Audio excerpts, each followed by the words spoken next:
લાંબા વિરામ બાદ સુરતમાં ધોધમાર વરસાદ સામે આવ્યો છે। ખાસ કરીને લાંબા વિરામ બાદ સુરતના મોટાભાગના વિસ્તારો ખાસ કરીને અઠવા, અડાજણ, કતારગામ, વરાછા, વેસુ સહિતના વિસ્તારમાં વરસાદ જોવા મળી રહ્યો છે।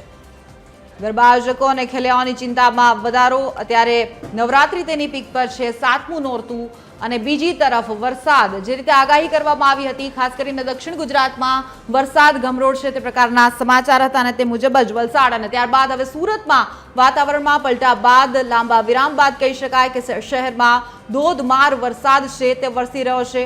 મોટા મોટા આયોજનો સુરતમાં ખાસ કરીને ગરબાને લઈને કરવામાં આવ્યા છે, તેમાં પણ અત્યારે ખેલૈયાઓની ચિંતામાં વધારો। વરસાદને લઈને ખાસ કરીને જે ગરમીમાં વધારો જોવા મળ્યો હતો, હ્યુમિડિટી વધી હતી, તેમાં અત્યારે વાતાવરણમાં પલટો આવવાને કારણે ઠંડક જોવા મળી રહી છે। દ્રશ્ય આપની સામે છે, સુરતના દ્રશ્યો છે, ધીમી ધારે પરંતુ સુરતમાં હાલ વરસાદ શરૂ થયો છે। દક્ષિણ ગુજરાતમાં હવામાન વિભાગે 5 દિવસ ભારે વરસાદની આગાહી કરી છે અને સુરત શહેરમાં વહેલી સવારથી જ વાદળછાયા વાતાવરણ વચ્ચે વરસાદ પડી રહ્યો છે।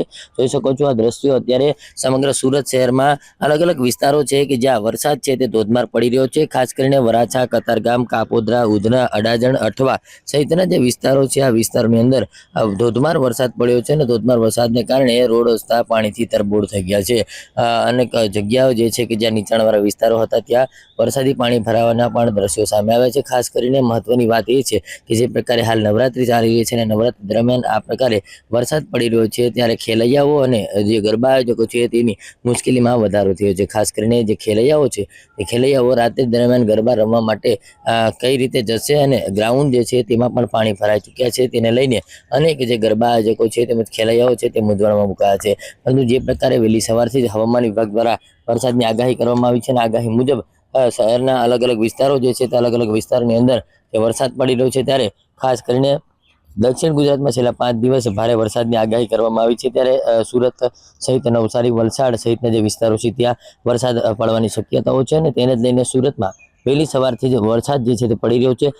સતત જે પ્રકારે બફારો થઈ રહ્યો હતો, ગરમી થઈ રહી હતી, તેનાથી હવે રાહત મળી છે કારણ કે વરસાદ પડતાની સાથે જ વાતાવરણમાં છે ઠંડક પ્રસરી છે। હજુ પણ 4 દિવસ છે તે વરસાદ જે છે તે પડવાની ભારે આગાહી વ્યક્ત કરવામાં આવી છે। સાથે 30 થી 40 કિલોમીટર પ્રતિ ઝડપે પવન પણ ફૂંકાવાની શક્યતા છે તે સેવવામાં આવી રહી છે। ત્યારે દરિયાખેડૂને દરિયો ન ખેડવા માટે પણ સૂચન કરવામાં આવ્યું છે। ત્યારે હાલ જે પ્રકારે વાદળછાયા વાતાવરણ વચ્ચે વરસાદ છે તે ધોધમાર પડી રહ્યો છે।